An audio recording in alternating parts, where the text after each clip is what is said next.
खिदमत हैं आज की बड़ी खबरें। आरजेडी लीडर तेजस्वी यादव ने आज प्रेस कॉन्फ्रेंस में कई सवालात उठाए। उन्होंने कहा कि बिहार में इलेक्शन के लिए बीजेपी हुकूमत वाली रियासती सरकारों से 208 पुलिस कंपनियां बुलाई गई हैं और उन्हीं धांधलियों की निगरानी के लिए मुल्क के वजीर दाखिला अमित शाह बिहार में डेरा डाले हुए हैं। ये जो भी 243 विधानसभा में 68% पुलिस ऑब्जर्वर बीजेपी शासित राज्यों से, आप समझ जाइए 68% पुलिस ऑब्जर्वर जो है वो बीजेपी शासित राज्यों से हैं।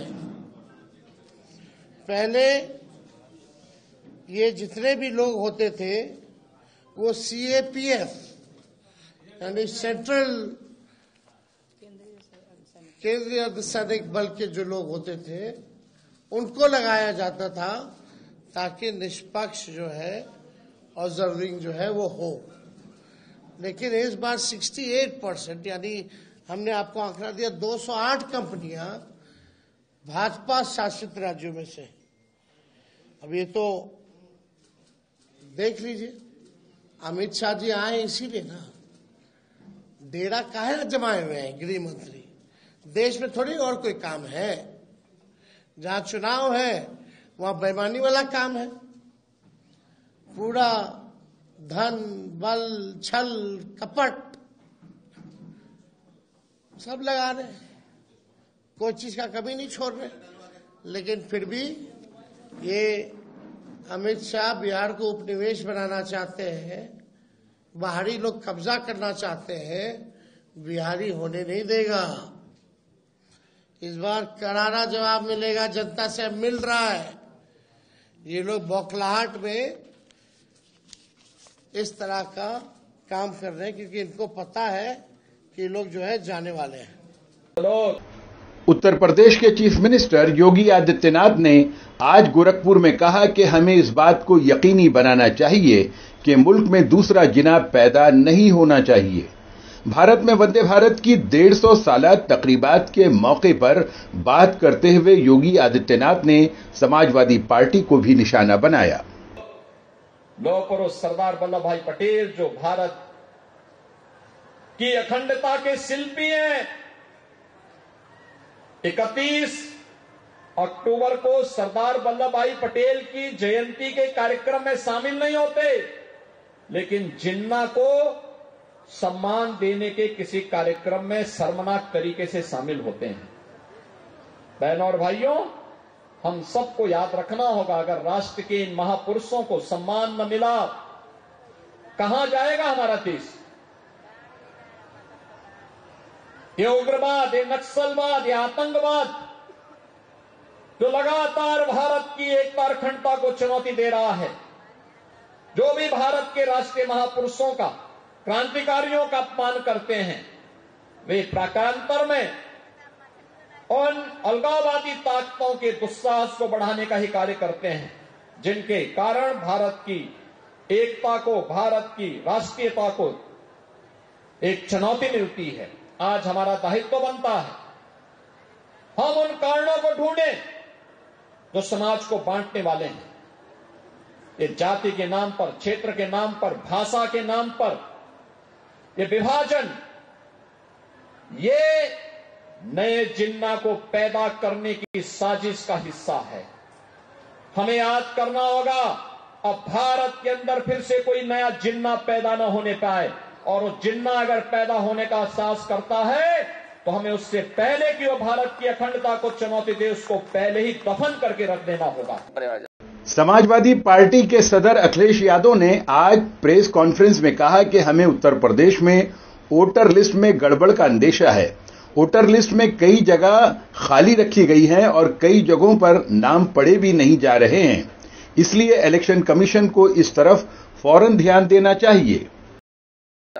तो वो सब हम लोग कर रहे हैं।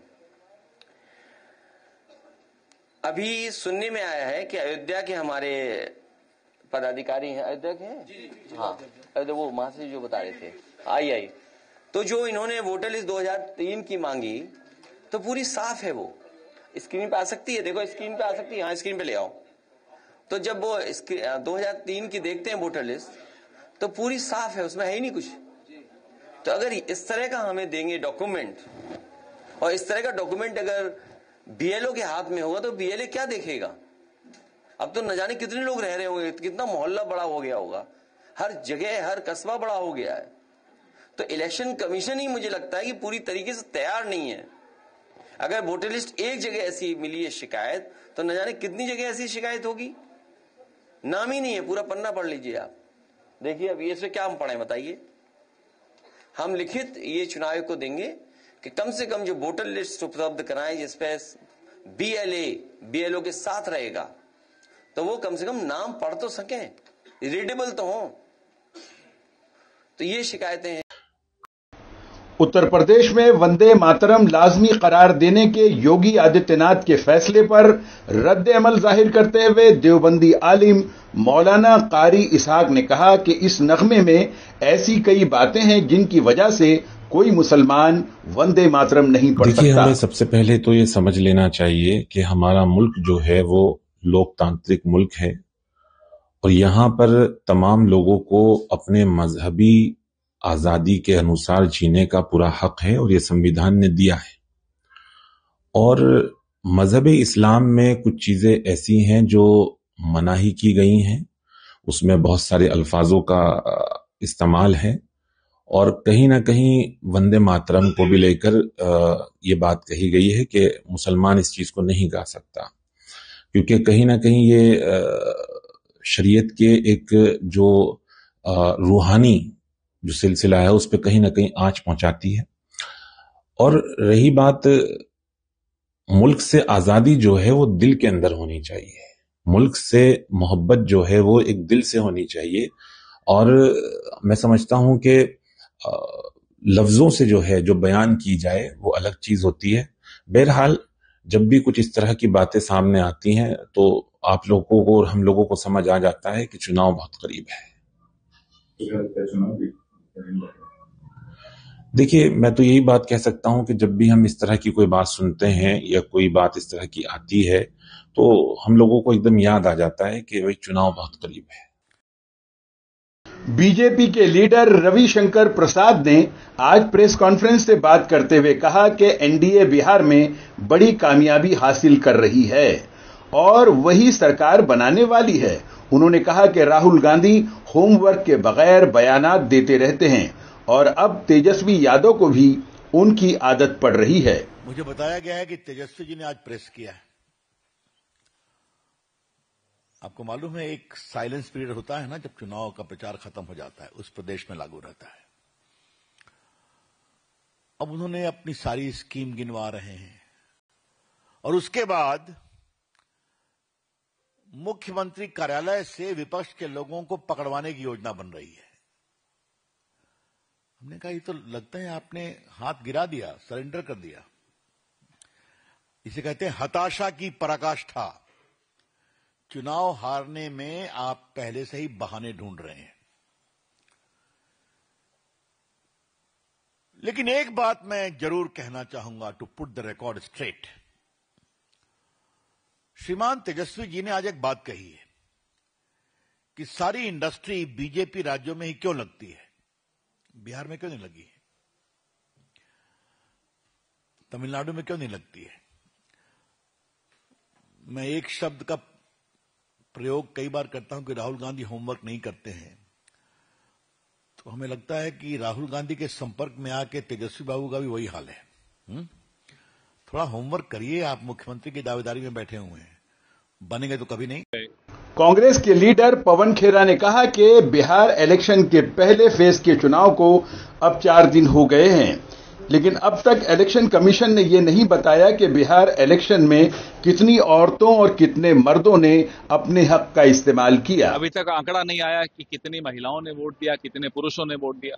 जब तकनीक में हम पिछड़े थे, हमारा देश जब तकनीक में पिछड़ा था, तब रोज शाम को आ जाता था चुनाव के दिन। अब तकनीक में हम बहुत आगे हैं, हम तो डिजिटल इंडिया है। उसके बाद भी 4 दिन के बाद चुनाव आयोग आंकड़े क्यों नहीं दे रहा, ये एक रहस्य है। जिस पे पर्दा उठना चाहिए, और हम उम्मीद करते हैं कि आप लोग साथी जो हैं हमारे मीडिया के, वो इससे पर्दा हटाएं। बीजेपी कह रही है कि हार के डर से बौखलाहट। अरे हार का डर छोड़िए ना, लोकतंत्र को तो मत हराइए। हम तो जीत रहे हैं, हम जीत जाएंगे, हमें मालूम है बिहार नहीं इनको चोरी करने देगा। लेकिन चुनाव आयोग की पोल खुल रही है बिहार। सम्राट चौधरी पर उंगली छिपाने को लेकर के, हाँ, वो बिल्कुल होना भी चाहिए। हमने प्रेस वार्ता भी की थी, ये खुलासा हमने किया भी था।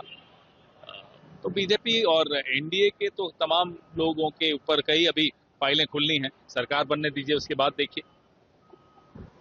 सर, महागठबंधन एनडीए पूरा कॉन्फिडेंटली कह रही है कि 14 तारीख को लिया जाएगा एनडीए की तरफ से। उधर तेजस्वी यादव कह रहे हैं और मीठा भारती ने भी कहा है महागठबंधन जीत रही है। क्या लगता है? हम पूरी तरह से आश्वस्त हैं कि हमारी गठबंधन हमारा सरकार में आ रहा है।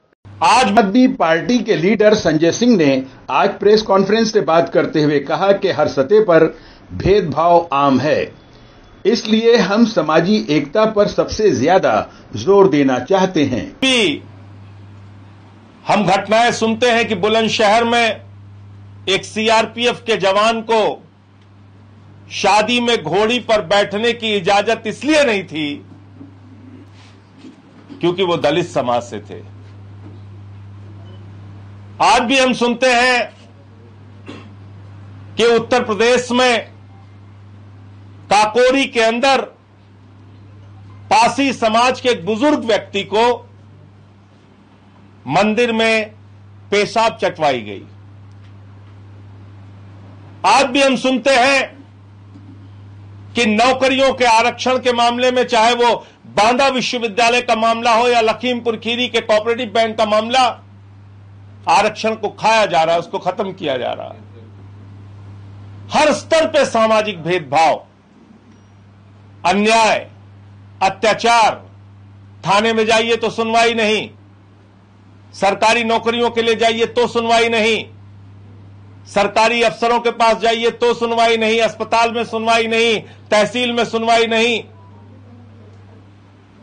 तो जब तक ये सामाजिक भेदभाव है, उसके खिलाफ आवाज उठानी पड़ेगी। तो दूसरा हमारा सबसे महत्वपूर्ण मुद्दा है सामाजिक भेदभाव, सामाजिक अन्याय के खिलाफ सामाजिक न्याय दो। आदिल पब्लिकेशन और न्यू फ्यूचर फाउंडेशन के इश्तिराक से मुंबई के खिलाफत हाउस में शनिचर 9 नवंबर को टीटीईटी टीचर एलिजिबिलिटी टेस्ट के मौजू पर एक अहम वर्कशॉप का इनेकाद किया गया। मुकर्रिरीन डॉक्टर इमरान अमीन, मखदूमी नासिया कमर और रेहान अब्दुर्रहमान अंसारी ने इस बात पर जोर दिया कि टीईटी इम्तिहान की तैयारी के लिए निसाबी रुझानात, पेडागोजी, नफ्सियात इत्फाल, चाइल्ड साइकोलॉजी और मौजूआती मालूमात पर गहरी तवज्जो जरूरी है। मेहमान खुसूसी के तौर पर रुकने असम्बली सना मलिक शरीक थी, जबकि निसार अहमद खान, फरीद अहमद खान, डॉक्टर अलाउद्दीन शेख, मुशीर अहमद अंसारी, महमूद भाई जान, सादिया मर्चेंट वगैरह मौजूद थे। सरुल जाफरी फाउंडेशन के जेर एहतमाम जुमा 7 नवंबर की शाम मुंबई के खिलाफत हाउस में मारूफ अदीब और कॉलम निगार शाहिद नदीम का इस्तकबाल और उनकी किताबें का इजरा अमल में आया। किताबें में रोजनामा इनकलाब के मकबूल कॉलम शेल्फ का इंतखाब है, जो हर इतवार को बरसों से शाये होता रहा। जलसे की सदारत जनाब अली एम शमसी ने की, जबकि किताब का इजरा रोजनामा इनकलाब के मुदीर जनाब शाहिद लतीफ के हाथों अमल में आया। इफ्तिताई कलमात डॉक्टर शेख अब्दुल्ला ने और निजामत इरफान जाफरी ने अदा की। किताब पर शहर की मारूफ अदबी, दीनी, तालीमी और समाजी शख्सियात ने इजहार ख्याल फरमाया, जिनमें मौलाना जहीर अब्बास रिजवी, एजाज हिंदी, नदीम सिद्दीकी, डॉक्टर कासिम इमाम, हामिद इकबाल सिद्दीकी, सरफराज आरजू, इकबाल नियाजी, अनीस सिद्दीकी, डॉक्टर कमर सिद्दीकी और फारूक सैयद शामिल हैं। आप सुन रहे थे आज की बड़ी खबरें सैयद निजामुद्दीन कासिम की आवाज में। अब इजाजत दें, खुश रहें, आबाद रहें।